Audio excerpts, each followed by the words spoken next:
en esta sala con una mujer muy talentosa, una mujer que desde niña mostró su talento, su inquietud y sus capacidades. Pues ha tenido diferentes camisetas que se ha puesto, fue periodista y ejerció el periodismo con mucha intensidad. También se dedicó a la política y tiene una intensa vida académica en la que está aterrizada en estos momentos. Su nombre está ligada a un origen familiar que la marcó sin duda, dicen que origen es destino. Y bueno, pues vamos a platicar de la historia de esta mujer talentosa, esta mujer jalisciense, tapatía, talentosa, que es Mara Robles Villaseñor, y ahorita vamos a hablar del otro nombre. Mara, gracias por acompañarme. Al contrario. Gracias por ayudarnos a entender lo que ha sido parte de la historia reciente de Jalisco, reciente de México, pero también que nos permitas conocer más quién es Mara Robles Villaseñor. Y yo decía que por ahí hay otro nombre porque origen es destino y vamos hablando de tu origen. Pues naces en una familia de izquierda. Sí. De un padre que escribió varias de las páginas de la historia de Jalisco desde el punto de vista de la izquierda y que enarbolaba una posición que en aquellos tiempos era muy difícil y era muy complicado, Claro. el asumirse pública y abiertamente como comunista. Tal cual. El doctor Joel Robles, que pues, marcó una parte importante de la historia de la izquierda en Jalisco y de la historia política de Jalisco, ¿no? ¿En ese ambiente naciste? Absolutamente. Gilberto, qué gusto verte. No, pues el gusto Me es da mío. muchísima alegría reencontrarte porque Sí. justo me acuerdo de ti desde niña. No, pues sí, pues, yo Literal. conviví. Somos muy jóvenes los dos, Sí, claro. pero yo te gano un buen rato de años y bueno, por supuesto con la convivencia con tu papá, al que yo respeté y Ay, te lo aprecié aprecio mucho, a muchísimo. Joel. Y él a ti. Sí, todos. entonces pues obviamente pues me tocó verte Sí, cuando empezabas totalmente. en tu vida. Claro. Ya digamos en tu vida política, académica, en tu vida. Sí. ¿verdad? Pero eso que tú dices tienes toda la razón. O sea, la gente ahora piensa que ser político es farándula, jet set, No. camionetas, guaruras, robar. Y en la época en la que mi papá hacía política y que yo era chiquitita, tenía Sí. 6 años, hacer política era arriesgar la vida. Sí. Y yo no sabía que estaba al seno de una familia comunista. Entonces, en la primaria urbana número 45, Laura Podaca, Ajá. acostumbraban a llevar a los candidatos del PRI a hablar ante los padres de familia. Cuando todavía se podía hacer campaña en las Claro. escuelas, sí. Y yo creo que yo era la típica niña que declamaba y esas cosas. Bueno, Pues yo no sé cómo empezó. tanto en tu entorno familiar como Sí. todos los entornos del Estado, si por algo te conocemos, es porque no te para la boca. ¿Ah, verdad?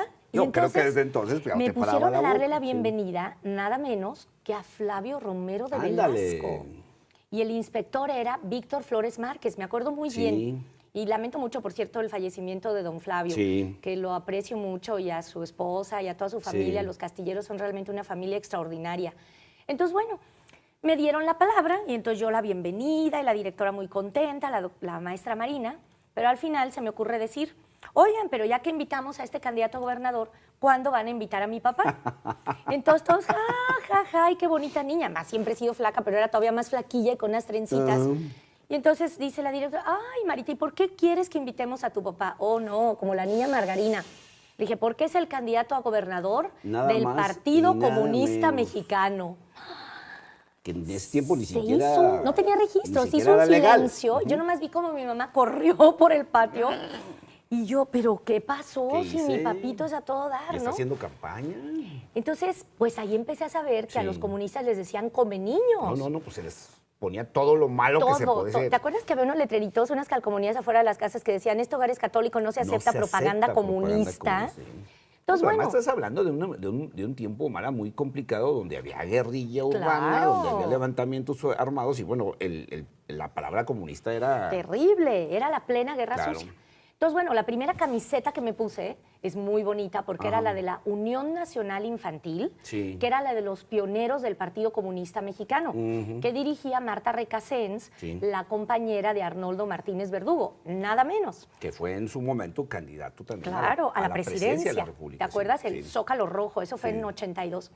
Entonces, yo en lugar de ir a Disneylandia, literalmente, fui a Cuba, aunque sí fue a Disneylandia, porque hay otra parte de la historia que no sabes, y no solo es la rusa. Y tiene todo que ver en este momento porque hay una parte gringa de mi familia.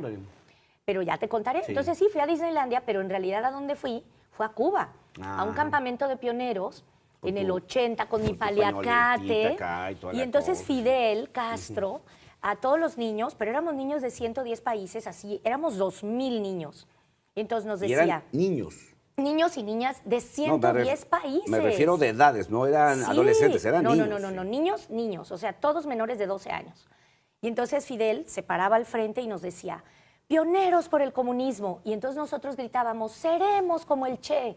Te lo juro. Sí, claro. O sea, y nuestro sueño era ser guerrilleros, pero guerrilleros de verdad. Digo, ahorita a mucha gente le queda muy lejos esto, pero estás hablando de un momento en que la izquierda y la búsqueda del cambio de régimen a través de unos por la vía violenta y otros por la vía democrática están en su apogeo. Tremenda. Pero mira, es interesante porque acaba de morir don Gabriel Jiménez Remus. Yo lo lamenté tanto como antes Pérez Plazola o Silvano Urzúa, porque literalmente por una banqueta íbamos los del Partido Comunista y por la otra los del PAN, pegando nuestra propaganda con engrudo, nada de spots en la televisión. Y ambos aguantando la represión del gobierno y de su tiro partido. Por viaje, de pinta de bardas o de pegar con engrudo, a la cárcel a alguien. Entonces, nosotros aprendimos a ser aliados, los de aparentemente la izquierda y la derecha, porque teníamos una cosa en común, la lucha por la democracia.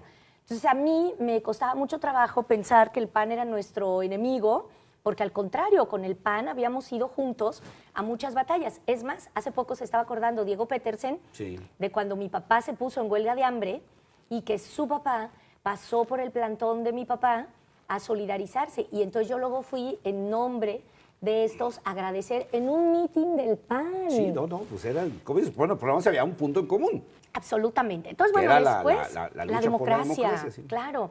Democracia y más salario. salario. Entonces, viste a Fidel tú allá de niña. Sí, no, bueno, pero además nos hicimos amigos. Bueno, amigos es un decir, ¿no? Pero te conocía y lo conocías. Mucho. Sí. Mi casa me iba a decir mi casa de campaña, mi casa de muñecas me la dio Fidel. Es una casa de muñecas soviéticas. Las que hacían en Rusia. Que Fidel nos dio a los niños del campamento.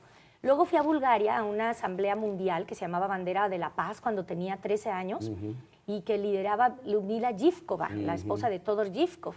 Y entonces ahí otra vez fui a otro campamento de pioneros y cuando ya teníamos que decidir si la Juventud Comunista me enviaba a una escuela de cuadros, fue muy simpático porque Berto Castillo, Arnoldo Martínez Verdugo, todavía Valentín Campa, Gilberto Rincón Gallardo y Samuel Melendres, a quien quiero muchísimo y que es el fundador. Y que fueron... Pues fundamental para mi vida. Los luchadores y los forjadores de la izquierda. Fundamental. No, Samuel es para mí como otro además, papá. En el momento en que la izquierda era verdaderamente complicada. Así es, durísimo. Samuel, por ejemplo, era diputado y sabes que él recibía una dieta y el resto lo tenía que dar al partido. Y Samuel hasta la fecha ha vivido modestísimamente. Bueno, pues entonces todos ellos dijeron, claro que no. No vamos a mandar a Mar a una escuela de cuadros, a un país detrás del muro. Se va a volver anticomunista. Porque acuérdate que el PC era eurocomunista. Sí, no era... O sea, nosotros estuvimos en contra de la invasión a Checoslovaquia, Polonia. O sea, era un comunismo socialdemócrata. Pero yo me aferré. No alineado al soviético. No. Decían que nos llegaba el oro negro de Moscú, pero no. La verdad es que no. Una anécdota muy bonita es que Samuel Melendres, un día que recibimos en casa de mis papás a una delegación coreana, pues ellos trajeron regalos y no sé qué. Y pues ándale que nosotros no teníamos nada. Y Samuel, qué bárbaro, si nos está viendo, vas a ver que no miento. Volteó y vio un jarrón de tlaquepaque que estaba en la sala de la casa de mis papás. Lo sacudió y se los dio. No, pasamos una vergüenza terrible. Los coreanos lo voltearon y tenía colillas de cigarro. No. Porque mi casa era la embajada. Oye, y eso explica que aparte de Mara tienes un segundo nombre que es Nadiezhda. Sí. Y eso, pues, tal vez mucha gente no lo conoce, no sepa, pero pues era el nombre de la esposa de Lenin. Claro, ella se llamaba Nadiezhda Krupskaya. Y yo tuve suerte, porque me iban a poner así, y mis hermanos me empezaron a decir Jericaya en lugar de Krupskaya. Entonces mi mamá le dijo, Joel, basta, es una exageración, o sea, no le vamos a poner Krupskaya, va a ser la burla de todos. Entonces, quién sabe dónde mi mamá se sacó lo de Mara y pues me salvó. Pero no lo vas a creer, o sea, mi te iban a firma es poner los dos. Me iban a poner una 10 a Krupskaya. Bueno, pues tu mamá intervino y te salvó A mi una parte, favor, claro. Y bueno, también yo iba a la escuela de música, siendo muy chiquita, porque nosotros vivíamos aquí en la Pila Moderna, en Tolsa. Y entonces mi hermano me llevaba ahí arrastrando diario a la escuela de música. Y al final del semestre la maestra dijo, no, Mara, fue durísimo. Dijo, tú no tienes oído, no puedes ser música de nada. Dice, tú dedícate a la política. No, mira. Y entonces yo llegué llorando y la maestra me dijo eso. Y mi papá, que era de la cultura del esfuerzo, pero en serio, ahora rudo, me dijo, pues a usted se le va a comprar un piano, va a hacer escalas 8 horas al día y va a ser una gran pianista. Y mi mamá dijo, momento, primero ni tenemos dinero para el piano. Pobre niña, no la vamos a torturar. Y si ya dijeron que no tiene oído, no perdamos tiempo. Entonces así se salvó la música de una mala pianista. Y bueno, espero que no de una mala política. Sí, porque tú entraste a la política, digamos, de manera natural por tu papá, pero obviamente no estás en esta categoría de la clásica jovencita o adolescente o del clásico hijo de político que hace política porque el papá lo obliga, porque el papá la obliga, o porque así tiene que ser, porque tú tienes, sí, un carácter y una forma de pensar independiente que, bueno, si bien coincidías con la izquierda de tu familia, pero tampoco eras la repetidora de lo que Joel Robles estaba haciendo. Nos peleábamos muchísimo. Y a eso quiero que vayamos, si me permite, voy a hacer un primer corte y que entremos de lleno a lo que ya es tu faceta política, no como la hija de Joel Robles, sino como Mara Robles. Pero a mucha honra ser hija de él. Perfecto.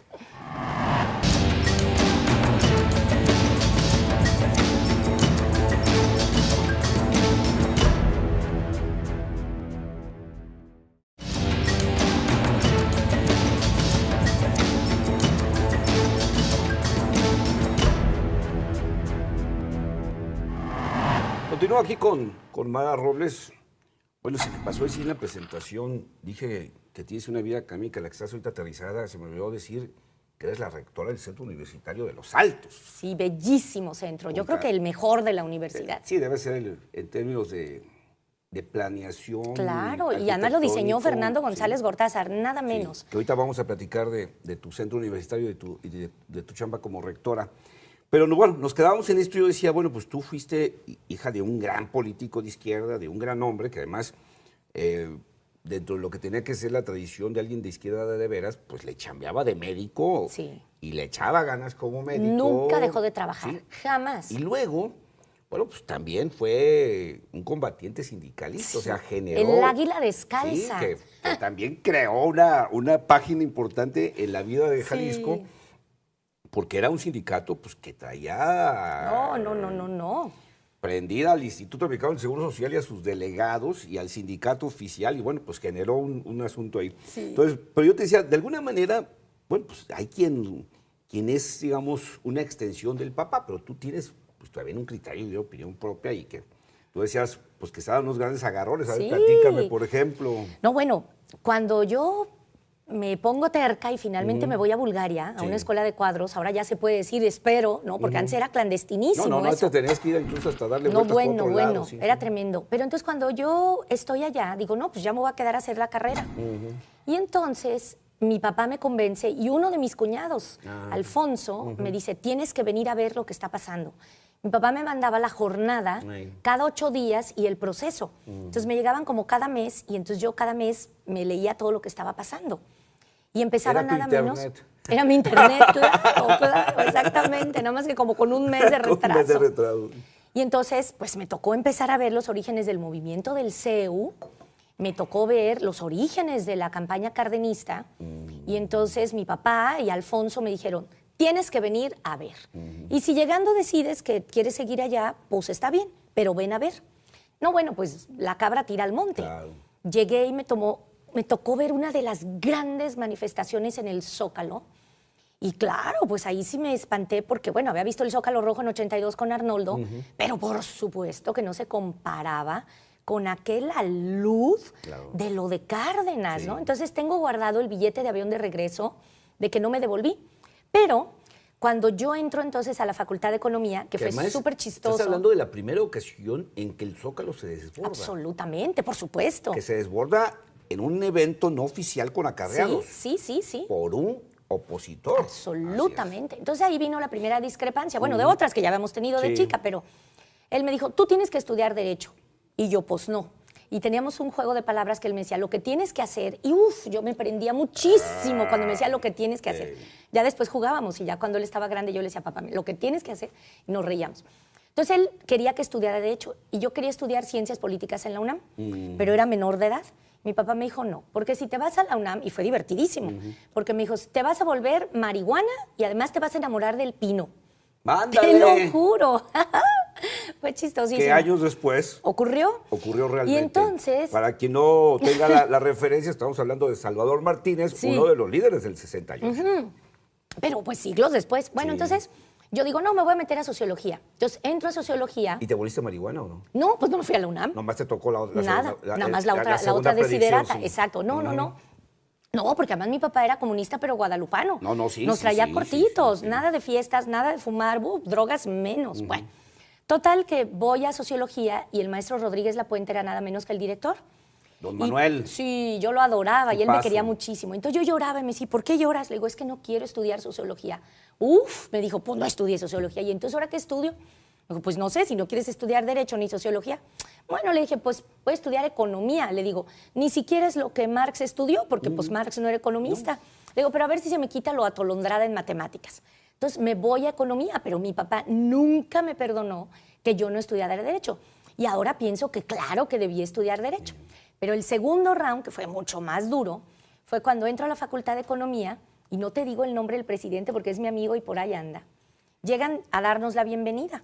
Bota piteada, pantalón de mezclilla, cinto piteado, armados. Y entonces ¿Quién era? interrumpen ¿Roberto una Pardo? clase. No, él es más grande que yo.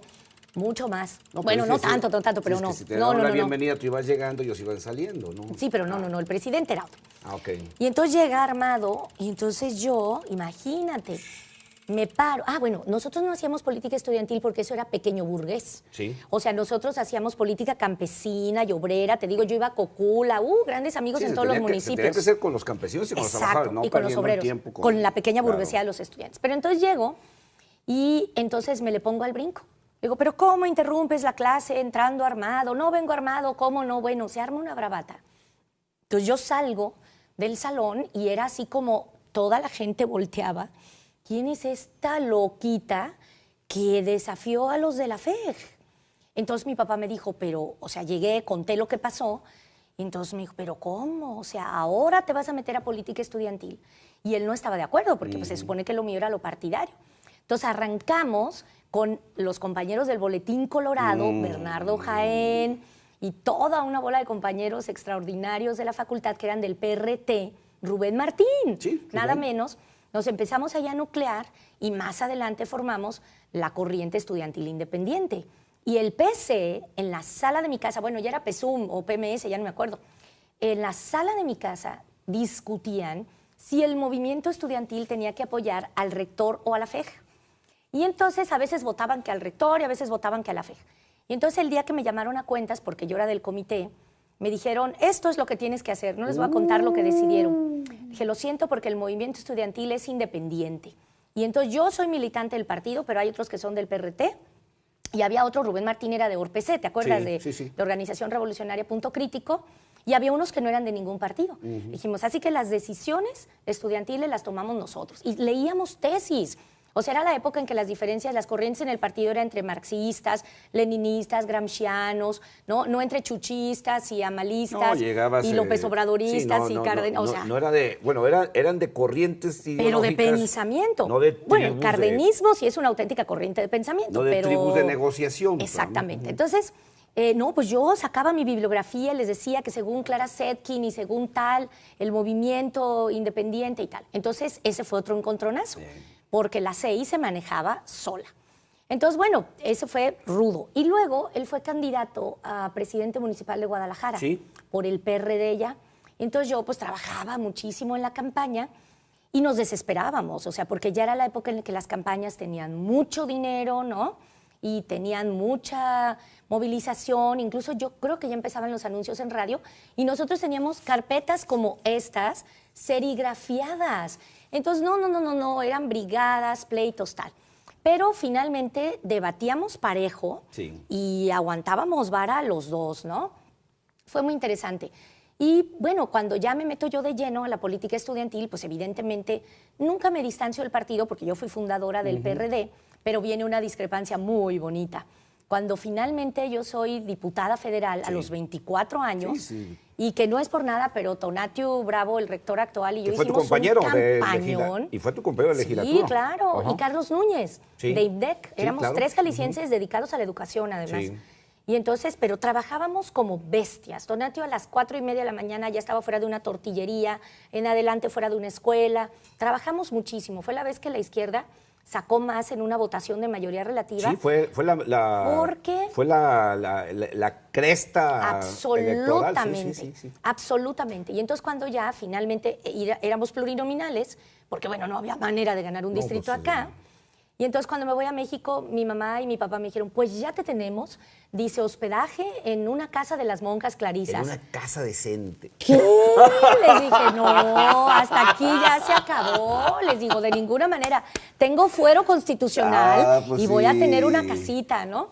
Bueno, fue interesantísimo. Y cuando tomé protesta en la Cámara de Diputados era muy emocionante porque fue una legislatura maravillosa. Estaba doña Rosario Ibarra de Piedra, Arnoldo Martínez Verdugo, Manuel Marcoe Pardiñas, Tonatiuh, Carlos Núñez, el propio Pino, Graco, Rosario, Chucho Ortega, Chucho Zambrano, Víctor Quintana, Rosario Robles. Fue una legislatura muy poderosa. Un momento además muy difícil porque fue enfrentar la crisis de Salinas Cedillo. Así es. Exacto. Marco Rascón, el Güero González. Sí. Fue una gran legislatura. Sí, entonces les tocó enfrentar ese momento complicado de la crisis de Cedillo. No, y además ganábamos los debates, porque además, pero fue también el levantamiento zapatista. Pues y la reforma al seguro, que mi papá efectivamente me traía cosida con la reforma al seguro, y efectivamente la perdimos. Ganábamos los debates, no es por nada.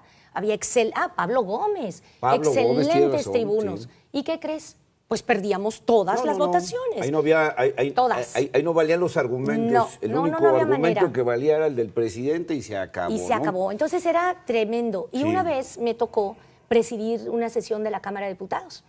Y entonces... pues sí, cierto. Y muy chica también. Muy chica, pues tenía 25 años. Tantos años. Ahí te veías ahí en... no me salía la entre el dinosaurismo de la mesa directiva. No, pero te voy a contar algo divertidísimo. Sí. Entonces me toca a mí presidir la mesa directiva y entonces ese día fue súper animal y otra bola de enmascarados. Y antes no había corralito. Los personajes estos que andaban en las calles de la Ciudad de México enmascarados. Exacto. Entonces en esa época no había corralito y la gente se podía meter entre las curules. Sí. Entonces estos entraron y había un relajo. Y entonces el que era Juan José Osorio Palacios, a ver si no me equivoco con el nombre, pero él que era el dirigente de los sindicalistas músicos.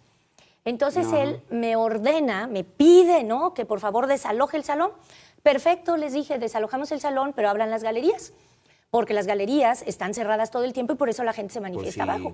¿Usted no puede abrir las galerías? Claro que sí. Dije, soy la presidenta de la Cámara y puedo abrir las galerías. No vas a creer quién estaba al lado mío. Y éramos amiguísimos, Netzahualcóyotl de la Vega, estaba al lado. Te digo que estabas entre dinosaurios. Agarraba mi campanita, pues hacía valer el poder de ser presidenta, y entonces él de repente, yo sentí algo muy raro, te lo juro, que me había dado un pellizco para decirme, no puedes abrir las tribunas, niña. Sí puedo. Y te juro que fue la única vez, ahí está el diario de los debates, que se abrieron las galerías. Fue muy emocionante, fue muy interesante. No, eran momentos de mucha Elenita pelea. Vicencio, Elenita Álvarez de Vicencio era la diputada.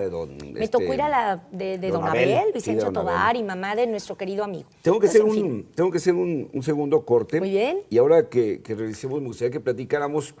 Bueno, es que el problema es que tú fuiste diputada, fuiste presidenta de la Cámara, fuiste candidata a presidenta municipal de Guadalajara. Entonces es muy complicado en una hora hacer una completa trayectoria. Pero vamos hablando brevemente de tu paso por el periodismo y tu paso por la Ciudad de México en la Secretaría de Educación. Perfecto. Bueno, lo del periodismo, ahí te va porque ocurrió. Déjame hacer un corte. Perfecto. Sí, déjame hacer un corte y tal. Volvemos.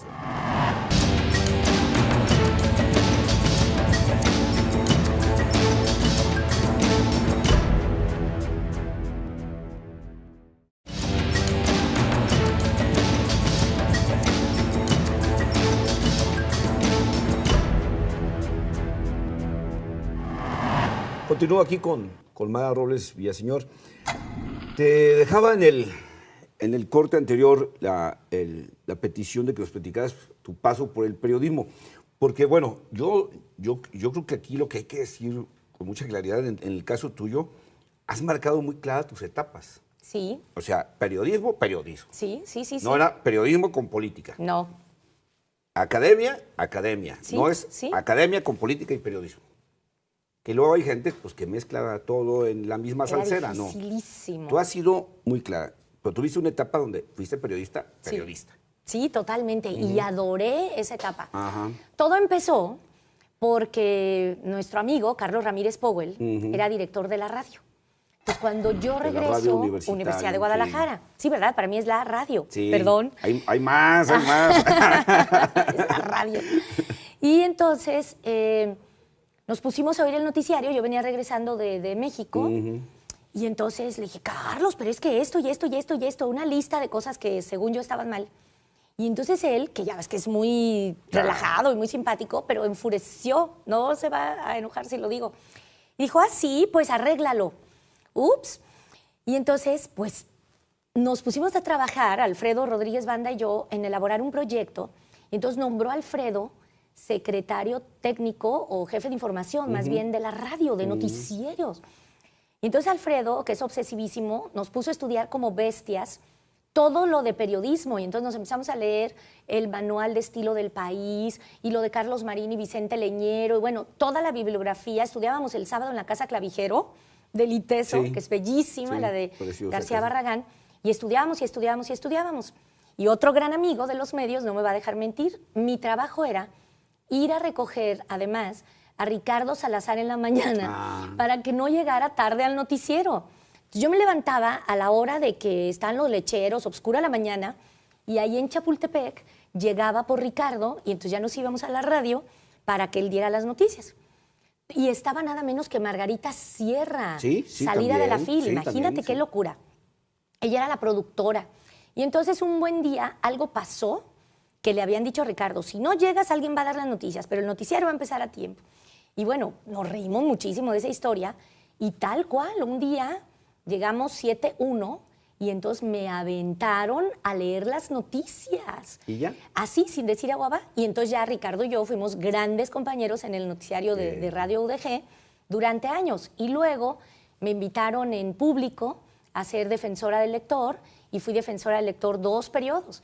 Y luego fue la entrada de la Universidad de Guadalajara a la tele que te tocó y hacíamos el Rap TV. Te tocó ser de los pioneros defensores del lector en México. Sí. Ya había habido alguien antes que no me acuerdo si era Basdres. Sí, había sido él. O un periodista muy importante, un académico del ITESO muy importante. Había sido Miguel. Sí, y fue una experiencia maravillosa, escribir la columna cada semana, recibir las quejas de los lectores. Me inventé un sistema que desde entonces no puedo abandonar.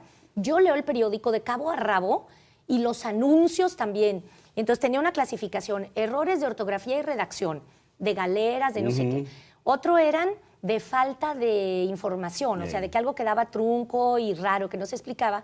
Y otros eran de plano, de falta de imparcialidad o de que la noticia estaba mal dada. Entonces yo hacía mis diferentes acomodos. ¿Y ahorita lees el periódico igual? Y no soporto no leerlo en papel. O sea, soy de las 3 que todavía compran el periódico. Y es una locura porque Milenio, Jornada, Reforma, Mural, o sea, es terrible. Pero ya soy de las únicas que todavía adoran el papel.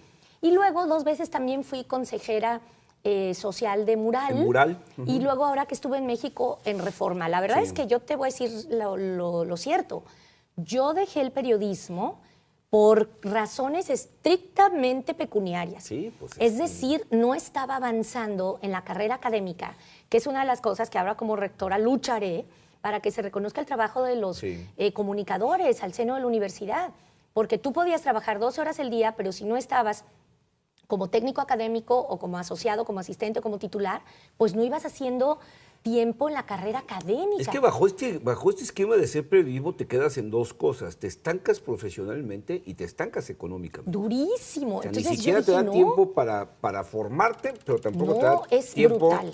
para mejorar tus condiciones Te de juro vida. que empezábamos, tú sabes que es cierto, a las Sí. 5 de la mañana y terminábamos a las 10 de la noche. Hiciste Rap TV cuando la Sí. televisión llegó a la Universidad de Sí. Guadalajara. Y además, ahí te va la otra historia que es muy divertida. Al final sobró un cachito de tiempo aire. Y yo no estaba en el plan original y ya no quedaba estudio. Entonces Margarita Sierra dijo, pues la Mara, que entre y a ver qué hace. Y entonces yo les dije, pues en la calle, ¿cómo ven?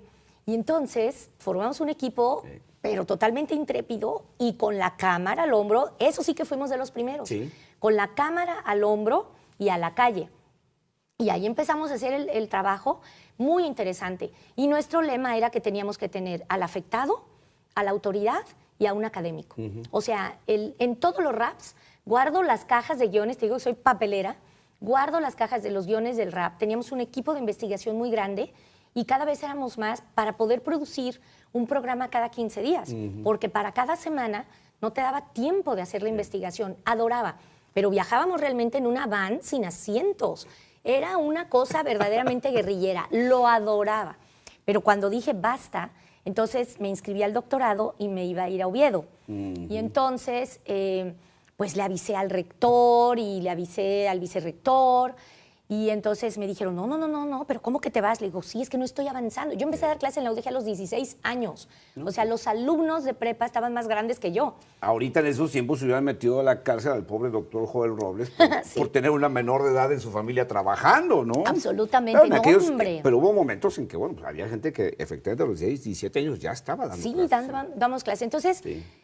cuando ya me iba a ir al doctorado Oviedo, entonces fue que me hicieron la propuesta de integrarme al Centro de Estudios Estratégicos para el Desarrollo de la Universidad de Guadalajara. Te lo dirigiste tú, ¿no? Sí, y fue una oportunidad extraordinaria. Quiero decirte que de verdad la oportunidad de trabajar con Raúl Padilla fue muy importante y hasta la fecha seguimos trabajando juntos porque pues no te olvides que cuando era el rector, pues yo era la oposición más tenaz y terrorífica, pero además era un chícharo porque la CEI teníamos 1 o 2 consejeros y la verdad es que aguantaban vara Que tengo y que me hacer dejaban dar el debate durísimo. Que tengo que hacer un paréntesis aquí rápido, insisto que es muy complicado en una hora hablar de lo que has hecho en tu corta vida, pero has hecho muchas Claro, cosas. tanto.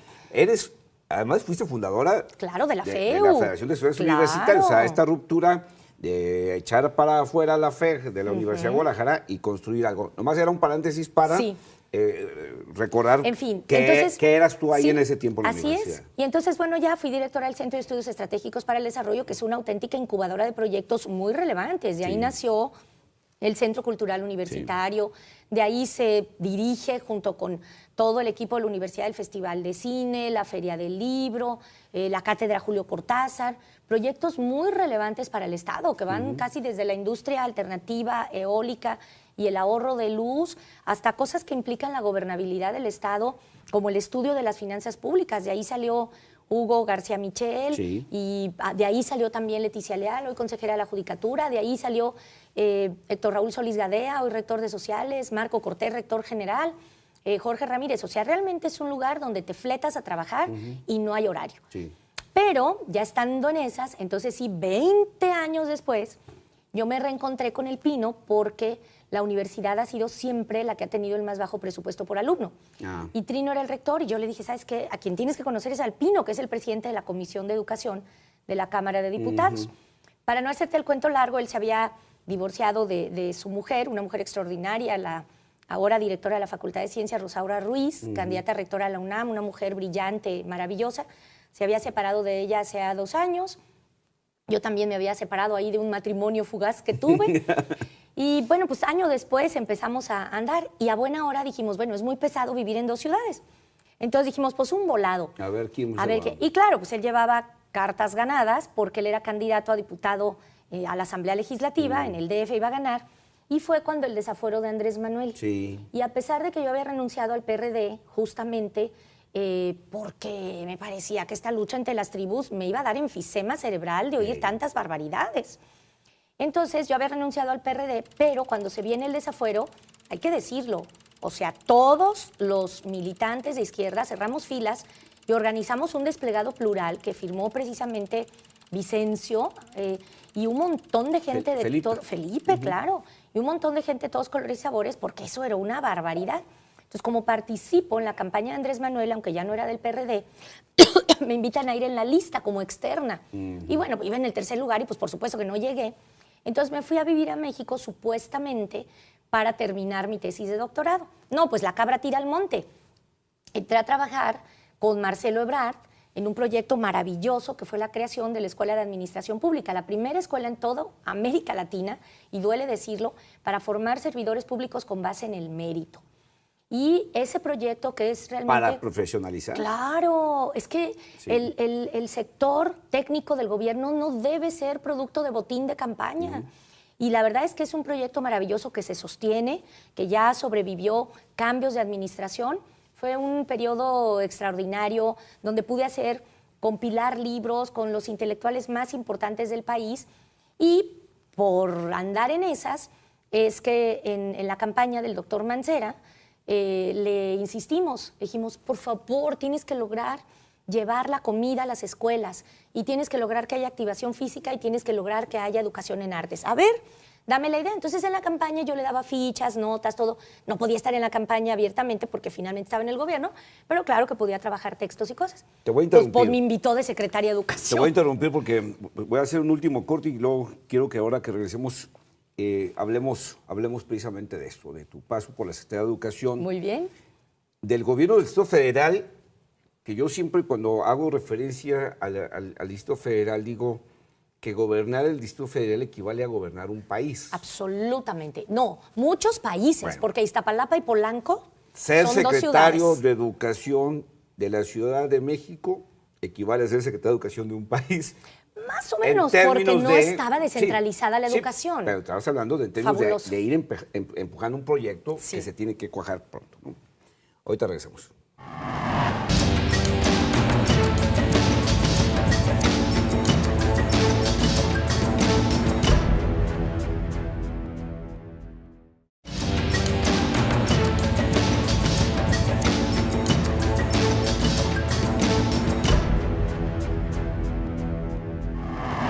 Bueno, pues Mara Robles, ya dijimos, pionera Sí, el comunista. Partido Comunista.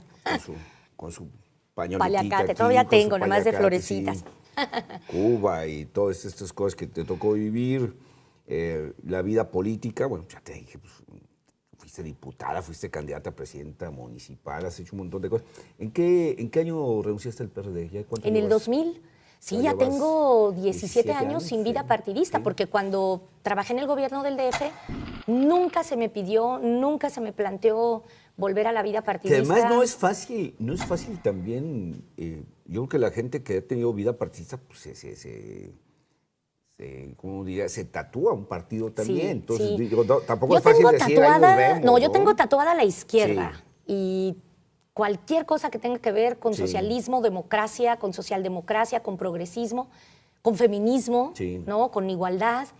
Pero como partido ya no Sí. me sentía cómoda. No, y además, y digo, soy sí. amiga de, Sí. afortunadamente, todo Claro, el tampoco mundo en el saliste PRD, en peleada, el PT. pues. No, nunca. Saliste a lo mejor con cierta Discrepancia, sí. con lo que estaba pasando, pero tampoco peleada ni No, nada. nunca. Bueno, y decimos, bueno, ya platicamos de tu etapa periodística en radio y televisión.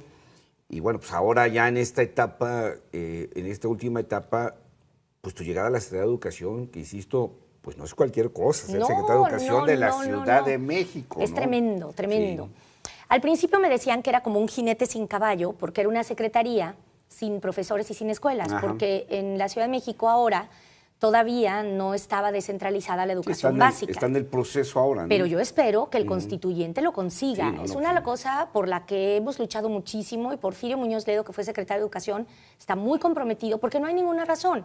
Yo creo que lo que nosotros demostramos en todo el periodo que hubo secretarios de Educación en el Distrito Federal, tanto Axel Didrikson como Mario Delgado, el propio Pino y tu servidora, fue demostrar que la izquierda tenía un proyecto educativo, más allá incluso de la fundación de la Universidad Autónoma de la Ciudad de México, que Sí. instituyó López Obrador. López Obrador.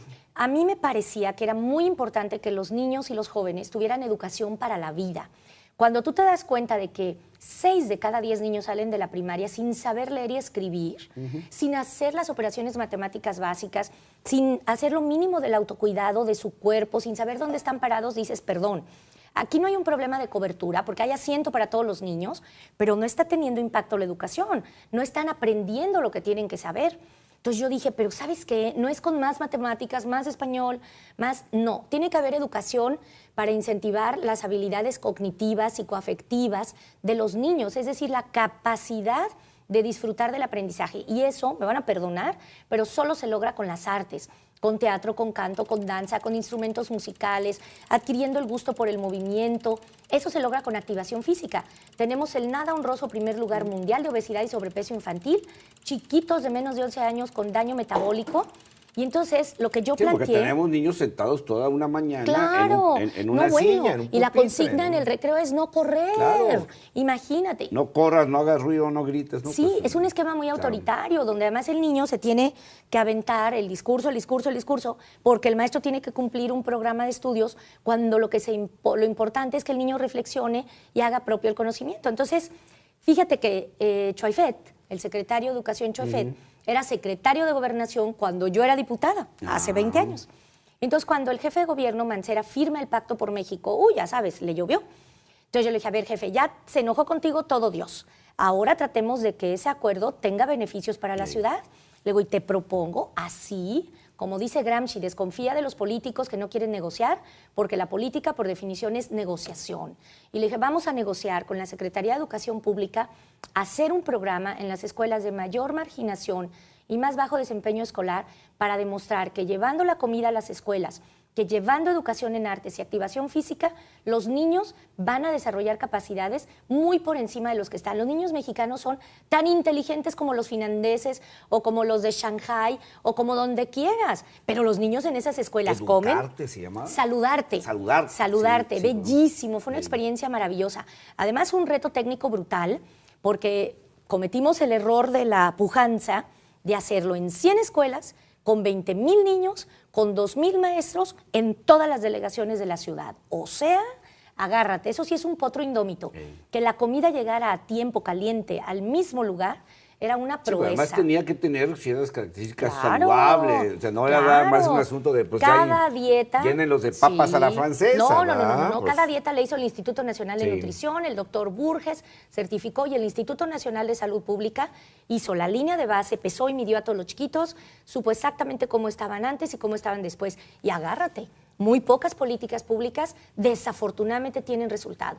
Y aquí logramos disminuir de 27 a 13 obesidad y sobrepeso infantil. Además, los niños iban al Teatro de la Ciudad, a Bellas Artes, al Auditorio Nacional, a cantar, a bailar, a alternar con Eugenia León, con Infanzón. O sea, los niños más pobres y teóricamente los más burros resultaron niños brillantes, echados para adelante. Y yo quiero decir que esa experiencia piloto que hicimos es ahora lo que necesita este país, Gilberto. Es que ustedes demostraron con este programa esto precisamente que hablas, que no hay niños en situación de desventaja real en términos personales de capacidades. No. Que la desventaja está en el trato que le das. Absolutamente. Y en el modelo educativo, que es un modelo educativo de repetición, de hacer a un lado la parte integral del ser humano, que no considera la parte esta que tú dices del arte, del movimiento, del reconocimiento, y que cuando tú le das las herramientas y su lugar a cada muchacho, pues despega. Despega. Y los niños además son creativos, inteligentes, sarcásticos, ¿no? Sí. Un niño le dice, ¿qué tal la comida? Y me dice, pues bueno, frijoles diarios es castrante. Órale, le dije, con la abstracción de tu lenguaje. No, bueno, le digo, ¿y qué quiere decir eso? Despega, me dice, pues que te aburre. Ay, no, está increíble. Sí. Entonces, sí se puede. Y yo he visto recientemente al secretario Nuño y le he dicho, por favor, denos la oportunidad de darle a conocer esa experiencia. Afortunadamente, el secretario Narro, que fue un gran aliado en ese periodo como rector de la UNAM, es muy sensible. Acabo de tener una importante reunión con él que me hizo favor de acompañarme a mi toma de protesta como rectora de Coaltos. Claro, pues sí, pero Narro, hay que decirlo claramente, pues sigue siendo el líder del sector educativo en este país, porque fue un rector que se alió con todas las universidades, que jamás dijo la UNAM acá, yo negocio mi presupuesto y las demás que se amuelen. Narro fue un rector muy solidario. Tú saliste de la Secretaría de Educación de una manera diferente a lo que a lo que normalmente salen muchos, ¿no? Decían por ahí algunos que escribieron sobre tu salida, no salió ni por escándalos, no salió ni por broncas, no salió ni por incapacidad, salió porque coyunturalmente había un momento político que tenía que vivir el gobierno de la Ciudad de México y el propio Mancera, y bueno, no saliste ni por pleitos, ni por incapacidad. No, yo misma le ofrecí mi renuncia al jefe de gobierno. Cuando perdimos las elecciones, fue muy doloroso porque pues las perdimos con Morena, es decir, porque se dividió la izquierda. Y entonces yo le dije claramente, jefe, yo pienso que tú necesitas otro perfil. Y él, la verdad es que fue muy generoso y me decía, no, tú estás haciendo un gran trabajo. Y yo creo, con toda sinceridad, que tomó una buena decisión. Me encantaría, por supuesto, haber continuado en el gobierno de la ciudad. Él me ofreció seguir en el gobierno y creo que la decisión que tomó de que Alejandra Barrales tomara la secretaría fue acertada. Ahora Alejandra Barrales es la presidenta nacional del PRD y creo que está haciendo un papel extraordinario. Digo, la está viendo dura, ¿no? Desgraciadamente no se concretó la alianza en Edomex, pero ella es una mujer que a mí me gusta mucho su historia. Cuando alguien me hacía comentarios hirientes en el sentido de, te cambiaron por una azafata, les dije, que no somos un partido de izquierda que quiere que la gente que hizo trabajo efectivamente desde abajo suba. No, pero es que les digo, es una mujer que además inteligente, trabajadora, sindicalista. No, pero además peleó por cambiar un sindicato. Digo, ella se destaca cuando es oposición dentro de su sindicato. Y además, fíjate, una cosa también súper sexista. Cuando los candidatos son guapos, todo mundo, muy bien. Y cuando es una mujer guapa candidata, su honra siempre está en duda. Y yo les digo, qué bueno que Alejandra tiene una gran presencia, es una mujer muy distinguida, ¿no? Y que es una persona que tiene una larga trayectoria. Se me va a acabar el tiempo, Mara, y no quiero que dejemos pasar. Tú llegas a la rectoría del Centro Universitario de Los Altos con reconocimiento, o sea, tú te vas de aquí, hiciste una trayectoria aquí importante, te vas un tiempo a México, pero llegas y tu reconocimiento aquí seguía intacto, digamos, a lo mejor bueno, es que esta es mi casa. Hasta crecido. Pues, bueno, nunca dejé de venir. No, pero me refiero a que nadie puso en duda nunca aquí que tú llegaras como rectora. Bueno, porque yo soy muy de aquí, lo acabamos de decir. Sí, pero porque dejaste aquí una trayectoria, pero además, insisto, incrementada con lo que hiciste allá. Yo siempre he sido de casa y yo siempre dije, nunca me voy a olvidar ni de dónde salí, ni de dónde aprendí. Yo lo digo, no es eslogan de campaña, ¿no? Pero yo a la universidad no le debo mucho, ¿eh? Yo a la universidad le debo todo. Nosotros, tú lo acabas de decir al principio, éramos una familia de un médico del Seguro Social, del Civil, de la UDG, que ni de broma hubiera podido llevar, bueno, pero ni se le ocurría además, a 7 hijos a la universidad si no hubiera sido por la universidad pública. Pero además era nuestro orgullo. Ser universitario era lo que definía a mi familia. Me queda un minuto. ¿Es aplicable mucho de lo que hiciste en la Ciudad de México en un centro universitario como nosotros? Absolutamente. Y ¿Qué, por ejemplo? No, pues simplemente en este momento nosotros estamos haciendo un campus saludable donde vamos a atender la salud de los estudiantes y de los profesores. Hoy en la mañana estuvo el delegado Marcelo Castillero y nos comprometimos a hacerle expediente médico a los 4,000 alumnos, a los 110 profesores. Porque además ya todos pueden... Claro, tienen derecho al seguro. Nos apoyaron para hacer una semana saludable y agárrate, 28% obesidad y sobrepeso, 14% alcoholismo y tabaquismo, unos antecedentes de diabetes y de hipertensión tremendos. Entonces, lo primero que yo estoy haciéndome cargo es que la salud de los estudiantes me corresponde. Es parte de mi tarea y el IMSS nos está apoyando y la Secretaría de Salud también. El doctor Narro ha sido espléndido. En segundo lugar, vamos a hacer un campus sustentable. Oye, no puede ser que una universidad de este tamaño no tenga en orden todo, el agua, la basura, la luz. Ya desaparecimos la cosa esta de hielo seco, que es súper contaminante. Vamos a reciclar las aguas, vamos a cambiar todos los focos por LEDs, vamos a lograr separar la basura, vamos a medir la huella de carbono, en fin. Y vamos a hacer un campus culto y ciudadano, porque los chiquillos sobre todo se forman para saber trabajar, para tener una vida digna y un trabajo decoroso, pero también, exacto, porque tienen que tener conciencia social y tienen que saber que en este país hay una gran desigualdad, que hay una enorme violencia y que su obligación como universitarios es introducirse y cambiar por lucharlo. Así es. Ahora, yo dije que no nos iba a alcanzar la hora y efectivamente no nos alcanzó. Pues cuando quieras vuelvo. Pero sí, me gustaría que luego sigamos platicando, porque hay mucho que platicar contigo y seguramente pues habrá mucho que platicar ahora de esta nueva etapa como rectora. Y bueno, estás dando los primeros pasos y bueno, pues habrá mucho que revisar después de los resultados que estés dando.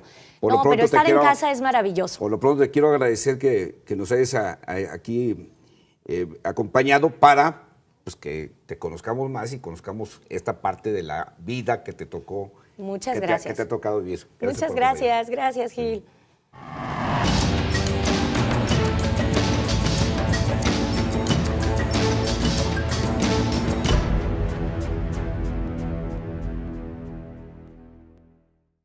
Pero en realidad a dónde fui fue a Cuba, a un campamento de pioneros en el 80 con mi paliacate.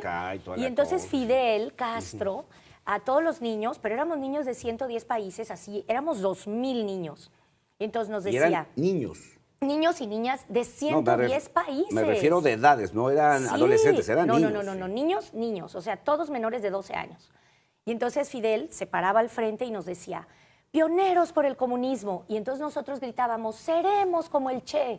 Te lo juro. Sí, claro. O sea, y nuestro sueño era ser guerrilleros, pero guerrilleros de verdad. Digo, ahorita a mucha gente le queda muy lejos esto, pero estás hablando de un momento en que la izquierda y la búsqueda del cambio de régimen a través de unos por la vía violenta y otros por la vía democrática están en su apogeo. Tremenda. Pero mira, es interesante porque acaba de morir don Gabriel Jiménez Remus. Yo lo lamenté tanto como antes Pérez Plazola o Silvano Urzúa, porque literalmente por una banqueta íbamos los del Partido Comunista y por la otra los del PAN, pegando nuestra propaganda con engrudo, nada de spots en la televisión. Y ambos aguantando la represión del gobierno y de su tiro partido. Por viaje, de pinta de bardas o de pegar con engrudo, a la cárcel a alguien. Entonces, nosotros aprendimos a ser aliados, los de aparentemente la izquierda y la derecha, porque teníamos una cosa en común, la lucha por la democracia.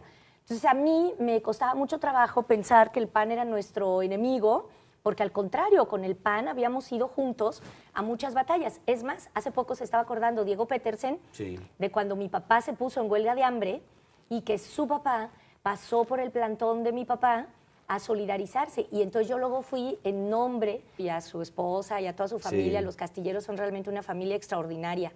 Entonces, bueno, me dieron la palabra y entonces yo la bienvenida y la directora muy contenta, la maestra Marina, pero al final se me ocurre decir... oigan, pero ya que invitamos a este candidato a gobernador, ¿cuándo van a invitar a mi papá? Entonces todos, ay, qué bonita niña. Más siempre he sido flaca, pero era todavía más flaquilla y con unas trencitas. Y entonces dice la directora, ay, Marita, ¿y por qué quieres que invitemos a tu papá? Oh, no, como la niña Margarina. Le dije, porque es el candidato a gobernador del Partido Comunista Mexicano. Que en ese tiempo ni siquiera... no tenía registro, se hizo un silencio. Yo nomás vi como mi mamá corrió por el patio. Y yo, ¿pero qué pasó? Si mi papito es a todo dar, ¿no? ¿Está haciendo campaña? Entonces, pues ahí empecé a saber que a los comunistas les decían come niños. No, pues se les ponía todo lo malo que se podía hacer. ¿Te acuerdas que había unos letreritos, unas calcomanías afuera de las casas que decían, este hogar es católico, no se acepta propaganda comunista? Entonces, bueno. Además estás hablando de un tiempo, Mara, muy complicado, donde había guerrilla urbana, donde había levantamientos armados y bueno, la palabra comunista era... terrible, era la plena guerra sucia. Entonces, bueno, la primera camiseta que me puse es muy bonita porque era la de la Unión Nacional Infantil, que era la de los pioneros del Partido Comunista Mexicano, que dirigía Marta Recasens, la compañera de Arnoldo Martínez Verdugo, nada menos. Que fue en su momento candidato también a la presidencia de la República. ¿Te acuerdas? El Zócalo Rojo, eso fue en 82. Entonces, yo en lugar de ir a Disneylandia, literalmente, fui a Cuba, aunque sí fue a Disneylandia, porque hay otra parte de la historia que no sabes, y no solo es la rusa. Y tiene todo que ver en este momento porque hay una parte gringa de mi familia. Pero ya te contaré. Entonces sí, fui a Disneylandia. De estos, agradecer en un meeting del PAN. Sí, pues eran, bueno, por lo menos había un punto en común. Absolutamente. Entonces, bueno, después, la democracia. Claro. Democracia y más salario. Entonces, ¿viste a Fidel tú allá de niña? Sí, no, bueno, pero además nos hicimos amigos. Bueno, amigos es un decir, ¿no? Te conocía y lo conocías. Mucho. Mi casa me iba a decir mi casa de campaña, mi casa de muñecas, me la dio Fidel. Ujú. Es una casa de muñecas soviéticas Los que hacían en Rusia. que sí. Fidel nos dio a los niños del campamento. Luego fui a Bulgaria a una asamblea mundial que se llamaba Bandera de la Paz cuando tenía 13 años y que lideraba Lyudmila Yevkova, la esposa de Todor Yevkov. Y entonces ahí otra vez fui a otro campamento de pioneros y cuando ya teníamos que decidir si la Juventud Comunista me enviaba a una escuela de cuadros, fue muy simpático porque Berto Castillo, Arnoldo Martínez Verdugo, todavía Valentín Campa, Gilberto Rincón Gallardo y Samuel Melendres, Sí. a quien quiero muchísimo y que es el fundador No, y que fueron pues, fundamental los para mi vida. luchadores y los forjadores de la izquierda. fundamental. No, Samuel es para mí como Y otro además, papá. en el momento en que la izquierda era verdaderamente Así complicada. es, durísimo. Samuel, por ejemplo, era diputado y sabes que él recibía una dieta y el resto lo tenía que dar al partido. Sí, y Samuel sí, hasta sí. la fecha ha vivido modestísimamente. Bueno, pues entonces todos ellos dijeron, claro que no. No vamos a mandar a Mara a una escuela de cuadros a un país detrás del muro. Se va a volver anticomunista. Porque acuérdate que el PC era eurocomunista. Sí, no era... O sea, nosotros estuvimos en contra Sí. de la invasión a Checoslovaquia, Polonia. O sea, era un comunismo socialdemócrata. Pero yo me No aferré. alineado al soviético. No. Decían que nos llegaba el oro negro de Moscú, pero no. No, La verdad pues es que bueno. no. Una anécdota muy bonita es que Samuel Melendres un día que...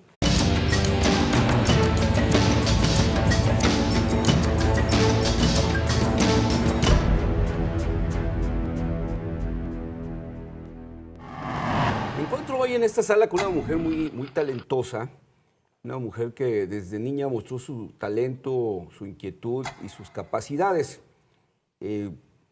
Pues ha tenido diferentes camisetas que se ha puesto,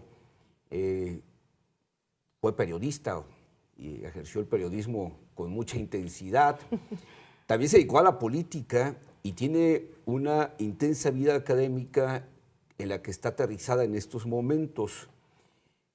Su nombre está ligada a un origen familiar que la marcó sin duda, dicen que origen es destino. Y bueno, pues vamos a platicar de la historia de esta mujer talentosa, esta mujer jalisciense, tapatía, talentosa, que es Mara Robles Villaseñor, y ahorita vamos a hablar del otro nombre. Mara, gracias por acompañarme. Al Gracias contrario. por ayudarnos a entender lo que ha sido parte de la historia reciente de Jalisco, reciente de México, pero también que nos permitas conocer más quién es Mara Robles Villaseñor. Y yo decía que por ahí hay otro nombre porque origen es destino y vamos hablando de tu origen. Pues naces en una familia de izquierda, Sí, de un padre que escribió varias de las páginas de la historia de Jalisco desde el punto de vista de la izquierda y que enarbolaba una posición que en aquellos tiempos era muy difícil y era muy complicado, Claro. el asumirse pública y abiertamente como comunista.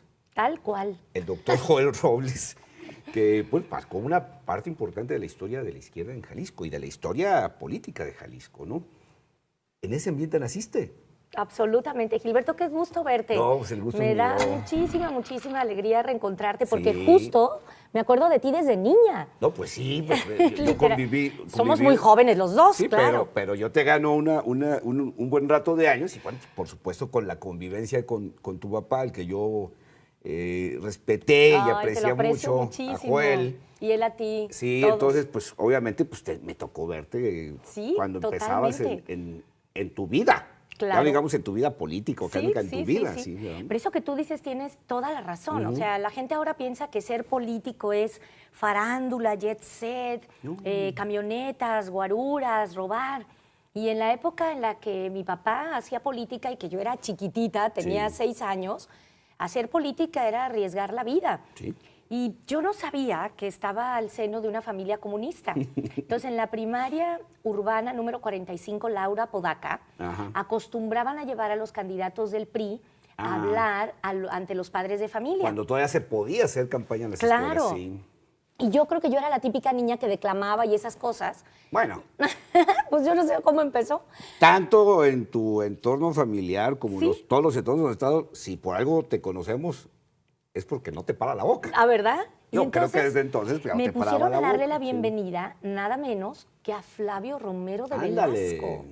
Y el inspector era Víctor Flores Márquez, me acuerdo muy Sí. bien. Y lamento mucho, por cierto, el fallecimiento de don Flavio, Sí. que lo aprecio mucho.